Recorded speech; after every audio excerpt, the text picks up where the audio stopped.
परिचय। मोहन और उसके पिताजी बालकोनी में खड़े हैं। वे प्रातःकाल की ताजी हवा का आनंद ले रहे हैं। मोहन सड़क की ओर उत्साहपूर्वक कुछ देख रहा है। पिताजी, बिजली के खंभों पर वह स्लेटी रंग का बॉक्स जैसा क्या रखा हुआ है? बेटा, वह एक ट्रांसफार्मर है। ठीक है पिताजी, और इसका उपयोग क्यों किया जाता है, कृपया मुझे बताएं।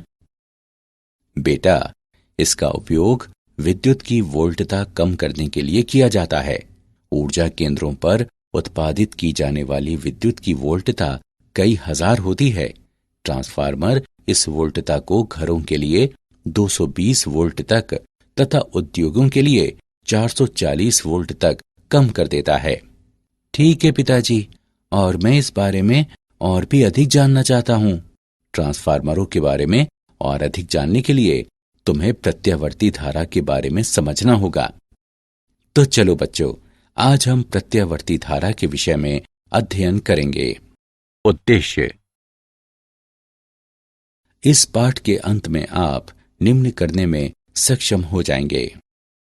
श्रेणीबद्ध एलसीआर परिपथ का विश्लेषण करना, प्रतिबाधा त्रिभुज को निरूपित करना, एलसीआर परिपथ में अनुनाद की व्याख्या करना, एलसीआर परिपथ में अनुनाद की तीक्ष्णता का वर्णन करना, शक्ति गुणांक की गणना करना, एलसी दोलनों का वर्णन करना, ट्रांसफार्मरों को परिभाषित करना, ट्रांसफार्मरों के प्रकारों को समझना, ट्रांसफार्मरों में ऊर्जा क्षय का विवेचन करना। श्रेणीबद्ध एलसीआर परिपथ। एक परिपथ पर विचार करें जिसमें प्रतिरोध R का एक प्रतिरोधक, प्रेरकत्व L का एक प्रेरक और संधारिता C का एक संधारित्र एक AC स्रोत पर श्रेणी क्रम में संयोजित हैं। माना कि स्रोत वोल्टता Vm sin ओमेगा t के बराबर है। लूप पर किरचॉफ का नियम प्रयुक्त करने पर हम प्राप्त करते हैं कि V बराबर VR plus VL plus VC। ऊर्ध्व अक्ष पर किसी क्षण में VR का प्रक्षेप VR के बराबर होता है, जिसका अधिकतम मान Im और R का गुणनफल होता है। धारा फेजर I से पाई बटे 2 आगे फेजर VL प्रेरक पर वोल्टता प्रदर्शित करता है। किसी क्षण में ऊर्ध्व अक्ष पर इसका प्रक्षेप VL होता है, जिसका अधिकतम मान Im और XL का गुणनफल होता है। धारा फेजर I से पाई बटे 2 पीछे फेजर VC संधारित्र पर वोल्टता प्रदर्शित करता है। किसी क्षण में ऊर्ध्व अक्ष पर इसका प्रक्षेप VC होता है, जिसका अधिकतम मान Im और XC का गुणनफल होता है। अब हम वोल्टता फेजरों VR, VL और VC को सदिशीय रूप से जोड़ते हुए फेजर V प्राप्त करते हैं, जो परिपथ पर नेट वोल्टता दर्शाता है। V अधिकतम बराबर वर्गमूल VR अधिकतम वर्ग प्लस VC अधिकतम माइनस VL अधिकतम वर्ग। समकोण त्रिभुज नेट वोल्टता तथा कला कोण के अधिकतम मान का समीकरण प्रदान करता है। tan phi बराबर VC अधिकतम माइनस VL अधिकतम बटे VR अधिकतम। ओम का नियम प्रयोग करने पर हम पाते हैं कि Vm बराबर Im गुणे वर्गमूल R वर्ग प्लस XC माइनस XL वर्ग। हम परिपथ की प्रतिबाधा वर्गमूल R वर्ग प्लस XC माइनस XL वर्ग के रूप में प्राप्त करते हैं। अब उपरोक्त समीकरण निम्न रूप लेता है। Vm बराबर Im और Z का गुणनफल। हम इस समीकरण को निम्न रूप में भी लिख सकते हैं। Im बराबर Vm बटे Z या I RMS बराबर V श्रेणीबद्ध एलसीआर परिपथ का फेजर चित्र। हल। परिपथ के सभी बिंदुओं पर तात्क्षणिक धारा का मान समान रहता है। I बराबर IM sine omega t plus phi, जहां फाई स्रोत पर वोल्टता तथा परिपथ में धारा के बीच कला अंतर है। तीनों घटकों पर तात्क्षणिक वोल्टता के तात्क्षणिक धारा से निम्न कला संबंध होंगे।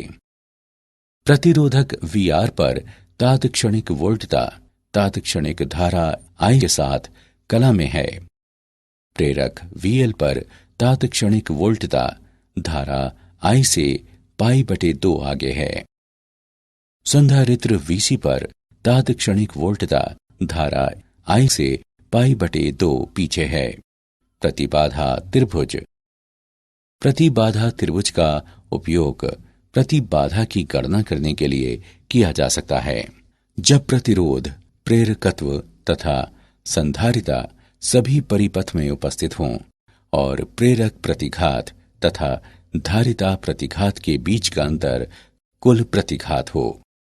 Z बराबर वर्गमूल R वर्ग प्लस XC माइनस XL वर्ग। विकर्ण रूप में प्रतिबाधा Z के साथ समकोण प्राप्त होता है। राशि XL माइनस XC परिपथ का प्रतिघात कहलाती है, जिसे X से निर्दिष्ट किया जाता है। tan phi बराबर XC माइनस XL बटे R।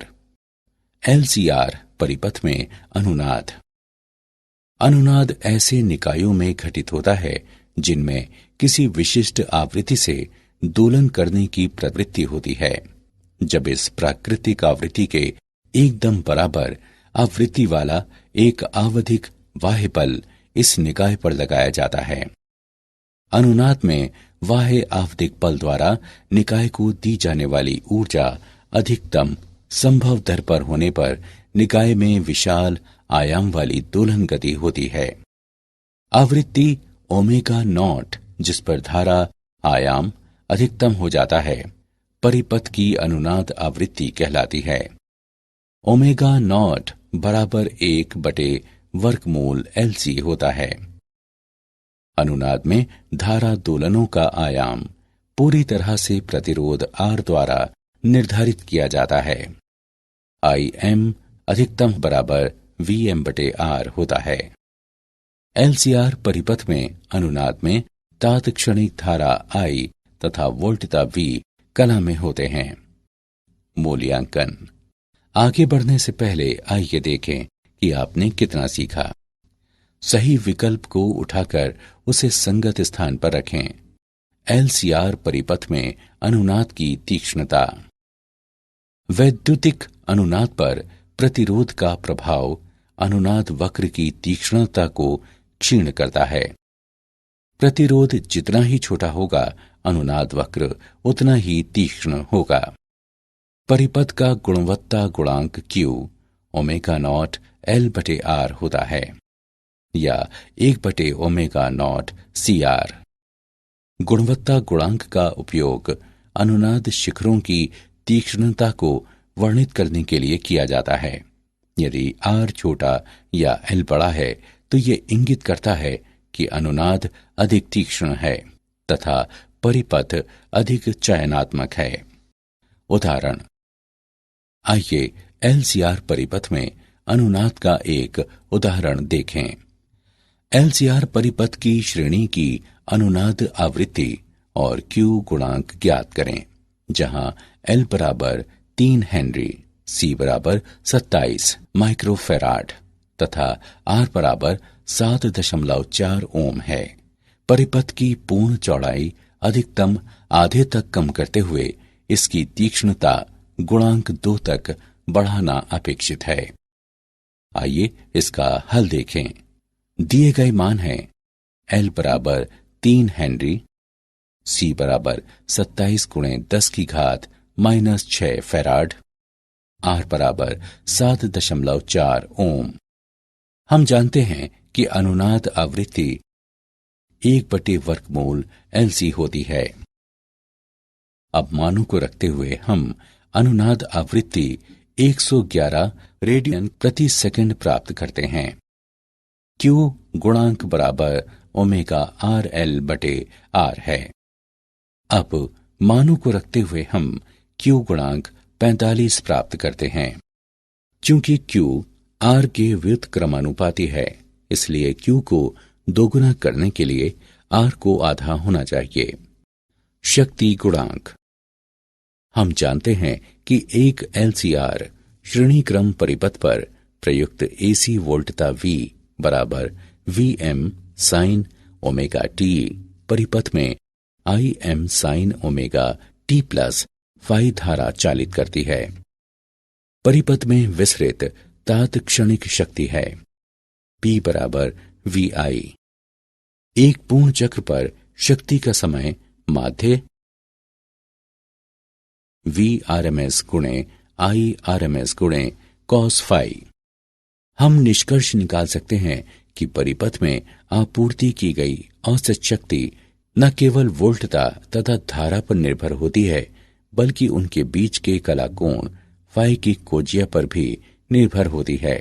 cos फाई को परिपथ का शक्ति गुणांक भी कहा जाता है। प्रतिबाधा आरेख से हम शक्ति गुणांक को निम्नवत परिभाषित कर सकते हैं। cos फाई बराबर R बटे Z, जो R बटे वर्गमूल R वर्ग प्लस XC माइनस XL वर्ग के बराबर है। अब हम एक पूर्ण चक्र पर शक्ति का माध्य समय आगणित करने के लिए उपरोक्त दोनों समीकरणों का उपयोग करते हैं। P बार बराबर Irms वर्ग तथा R का गुणनफल। विभिन्न परिपथों में शक्ति गुणांक। प्रकरण 1 प्रतिरोधकीय परिपथ। यदि परिपथ में केवल प्रतिरोधक है तो फाई बराबर 0, cos फाई का मान बराबर 1। इसमें अधिकतम शक्ति क्षय होती है। P बार बराबर Vrms और Irms का गुणनफल। प्रकरण 2 शुद्ध प्रेरकीय या धारितीय परिपथ। यदि परिपथ में केवल प्रेरक या संधारित्र है तो फाई बराबर -π/2 या π/2। cos फाई का मान बराबर 0। इसमें शक्ति क्षय नहीं होती। P बार बराबर 0। प्रकरण 3 LCR श्रेणी क्रम परिपथ। यदि परिपथ में प्रेरक संधारित्र तथा प्रतिरोधक हैं तो cos फाई का मान 0 और 1 के बीच रहता है। ऐसे परिपथ में सदैव शक्ति क्षय होता है। P बार बराबर Vrms Irms और cos फाई का गुणनफल। प्रकरण 4 LCR परिपथ में अनुनाद में शक्ति क्षय। शक्ति केवल प्रतिरोधक में क्षयित होती है।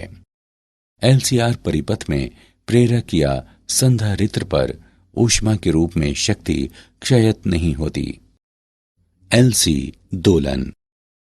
हम मानते हैं कि आरंभ में LC परिपथ के संधारित्र C पर आवेश Q होता है और प्रेरक में धारा I 0 होती है। उस समय संधारित्र के वैद्युतिक क्षेत्र में संचित ऊर्जा UE होती है तथा प्रेरक में संचित ऊर्जा UB 0 होती है। संधारित्र अब प्रेरक के माध्यम से निरावेशित होना आरंभ हो जाता है। धारा वामावर्त प्रवाहित होनी आरंभ हो जाती है। संधारित्र पर आवेश घटता है, लेकिन प्रेरक के चुंबकीय क्षेत्र में ऊर्जा बढ़ जाती है। ऊर्जा संधारित्र से प्रेरक में स्थानांतरित की जाती है। संधारित्र में संचित ऊर्जा पूर्ण रूप से प्रेरक के चुंबकीय क्षेत्र में स्थानांतरित कर दी जाती है। इस चरण में प्रेरक में धारा का मान अधिकतम हो जाता है। अब प्रेरक से ऊर्जा का प्रवाह वापस संधारित्र की ओर बहने लगता है, क्योंकि विद्युत क्षेत्र पुनः बन जाता है। प्रेरक से संधारित्र की ओर समस्त ऊर्जा का स्थानांतरण होता है। ये परिस्थिति आरंभिक परिस्थिति के समान होती है, सिवाय इसके कि संधारित्र विपरीत आवेशित होता है। संधारित्र पुनः निरावेशित होना शुरू हो जाता है। धारा अब दक्षिणावर्त दिशा में प्रवाहित होती है। संधारित्र में संचित समस्त ऊर्जा प्रेरक के चुंबकीय क्षेत्र पर स्थानांतरित कर दी जाती है। ऊर्जा अब प्रेरक से वापस संधारित्र की ओर प्रवाहित होने लगती है। ऊर्जा का निरंतर आवागमन संधारित्र के विद्युत क्षेत्र तथा प्रेरक के चुंबकीय क्षेत्र के बीच होता रहता है। यह प्रक्रिया V की निश्चित आवृत्ति पर जारी रहती है। यदि LC परिपथ में प्रतिरोध उपस्थित न हो तो LC दोलन अनंत काल तक जारी रहेंगे। ट्रांसफार्मर ऐसी युक्ति होती है जो AC वोल्टता व धारा का आयाम घटाने या बढ़ाने के लिए उपयोग की जाती है। ट्रांसफार्मर में कोमल लौह क्रोड होती है जिस पर तारों की दो कुंडलियां लिपटी होती हैं। एक प्राथमिक कुंडली कहलाती है जिस पर NP लपेटे होते हैं और दूसरी द्वितीयक कुंडली कहलाती है जिस पर NS लपेटे होते हैं। प्राथमिक कुंडली AC EMF स्रोत से जुड़ी होती है। द्वितीय कुंडली ट्रांसफार्मर का आउटपुट प्रदान करती है। कोमल लौह क्रोड का उपयोग चुंबकीय फ्लक्स बढ़ाने तथा एक माध्यम उपलब्ध कराने के लिए किया जाता है जिसमें एक कुंडली के माध्यम से लगभग समस्त फ्लक्स अन्य में चला जाता है। प्राथमिक और द्वितीय कुंडलियों के माध्यम से फ्लक्स परिवर्तित भी होता रहता है और इसलिए दोनों कुंडलियों में एक EMF प्रेरित होता है। ट्रांसफार्मर की क्रियाविधि। जब प्राथमिक कुंडली के सिरों के बीच प्रत्यावर्ती वोल्टता लगाई जाती है तो प्रत्यावर्ती धारा इसमें लौह क्रोड में एक परिवर्तनशील चुंबकीय क्षेत्र उत्पन्न करती है। चूंकि चुंबकीय क्षेत्र परिवर्तनशील होता है इसलिए प्राथमिक और द्वितीय कुंडलियों के माध्यम से फ्लक्स परिवर्तित भी होता रहता है और इसलिए दोनों कुंडलियों में एक EMF प्रेरित होता है। माना कि फाई दोनों कुंडलियों के प्रत्येक लपेटे के माध्यम से चुंबकीय फ्लक्स हैं। पारस्परिक प्रेरण के कारण द्वितीयक में EMF प्रेरित होता है। ES बराबर -NS d फाई बटे dt। प्राथमिक कुंडली में स्वप्रेरण से EMF प्रेरित होता है। EP बराबर -NPD फाई बटे dt। अब दोनों समीकरणों को विभाजित करने पर हम पाते हैं कि ES बटे EP बराबर NS बटे NP। ये समीकरण ट्रांसफार्मर समीकरण कहलाता है। इसे टर्मिनल वोल्टता के रूप में निम्नवत लिखा जा सकता है। VS बटे VP बराबर NS बटे NP। अनुपात NS बटे NP ट्रांसफार्मर के लपेटों का अनुपात कहलाता है। ट्रांसफार्मरों के प्रकार। ट्रांसफार्मर दो प्रकार के होते हैं। उच्चाई ट्रांसफार्मर। जब द्वितीयक वोल्टता प्राथमिक वोल्टता से उच्चतर होती है तो ऐसा ट्रांसफार्मर उच्चाई ट्रांसफार्मर कहलाता है। अपचयी ट्रांसफार्मर। जब द्वितीयक वोल्टता प्राथमिक वोल्टता से निम्नतर होती है तो ऐसा ट्रांसफार्मर अपचयी ट्रांसफार्मर कहलाता है।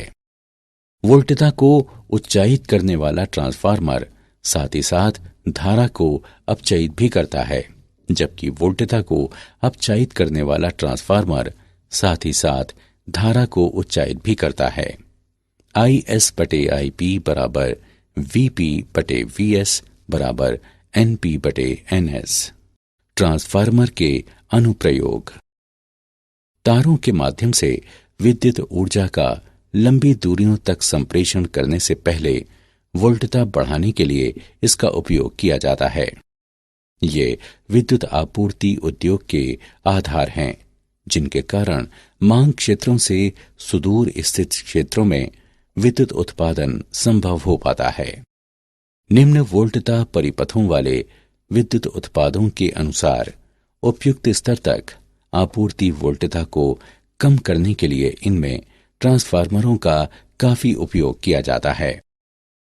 आवर्धकों के स्तर युग्मित करने के लिए और माइक्रोफोन व रिकॉर्ड प्लेयर जैसी युक्तियों को आवर्धकों के इनपुट से मिलान कराने के लिए सिग्नल तथा ऑडियो ट्रांसफार्मरों का उपयोग किया जाता है। ऑडियो ट्रांसफार्मरों के कारण ही टेलीफोन परिपथों में तारों के एकल युग्म में दो तरफा संप्रेषण कराना संभव होता है। ट्रांसफार्मर में ऊर्जा क्षय। ट्रांसफार्मर में कुछ ऊर्जा क्षय निम्न अनुसार हैं। फ्लक्स क्षरण। ऊर्जा का क्षय होता है जब प्राथमिक द्वारा उत्पन्न समस्त फ्लक्स द्वितीय से नहीं गुजरता। प्राथमिक और द्वितीय कुंडलियों को एक दूसरे के ऊपर लपेटकर इस हानि को कम किया जा सकता है। कुंडलनों का प्रतिरोध। कुंडलनों में उत्पन्न होने वाली ऊष्मा के कारण ऊर्जा क्षय होता है। मोटे तारों का इस्तेमाल करके इस हानि को कम किया जा सकता है। भंवर धाराएं। लौह क्रोड में भंवर धाराओं के कारण ऊष्मा के रूप में ऊर्जा क्षय होता है। स्तरित क्रोड का उपयोग करके इस हानि को कम किया जा सकता है। शैथिल्य। लौह क्रोड के चुंबकन व विजुंबकन के चक्रों के दौरान उत्पन्न ऊष्मा के रूप में ऊर्जा का क्षय होता है। कम शैथिल्य पाश वाली क्रोड सामग्री का उपयोग करके इस हानि को कम किया जा सकता है। कोमल लौह क्रोड का उपयोग शैथिल्य हानि और फ्लक्स क्षरण को कम करता है। क्या आप जानते हैं समानांतर अनुनाद परिपथ का उपयोग रिजेक्टर या फिल्टर परिपथ के रूप में किया जा सकता है। रेडियो ट्रांसमीटरों में ऐसे परिपथ उपयोग किए जाते हैं। सन 1826 में फ्रांसीसी वैज्ञानिक फेलिक्स सावेरी द्वारा ये खोज की गई कि संधारित्र विद्युत दोलन उत्पन्न कर सकता है। रेडियो आवृत्ति ट्रांसफार्मरों को उच्च आवृत्तियों की संकीर्ण परास में दक्षतापूर्वक प्रचालन करने के लिए डिजाइन किया जाता है। सारांश। आइए हमने जो कुछ सीखा है उसे संक्षेप में दोहराएं। श्रेणीबद्ध एलसीआर परिपथ में प्रतिरोधक पर तात्क्षणिक वोल्टता तात्क्षणिक धारा के साथ कला में होती है। प्रेरक पर तात्क्षणिक वोल्टता धारा I से π/2 आगे होती है। संधारित्र पर तात्क्षणिक वोल्टता धारा I से π/2 पीछे होती है। प्रतिबाधा त्रिभुज का उपयोग प्रतिबाधा की गणना करने के लिए किया जा सकता है जब प्रतिरोध, प्रेरकत्व तथा संधारिता सभी परिपथ में उपस्थित हों। अनुनाद में बाह्य आवधिक बल द्वारा निकाय को दी जाने वाली ऊर्जा अधिकतम संभव दर पर होने पर निकाय में विशाल आयाम वाली दोलन गति होती है। एलसीआर परिपथ में अनुनाद में तात्क्षणिक धारा I तथा वोल्टता V कला में होते हैं। ट्रांसफार्मर ऐसी युक्ति होती है जो एसी वोल्टता व धारा का आयाम घटाने या बढ़ाने के लिए उपयोग की जाती है। ट्रांसफार्मर में कुंडलनों में उत्पन्न होने वाली ऊष्मा के कारण ऊर्जा क्षय होता है। मोटे तारों का इस्तेमाल करके इस हानि को कम किया जा सकता है।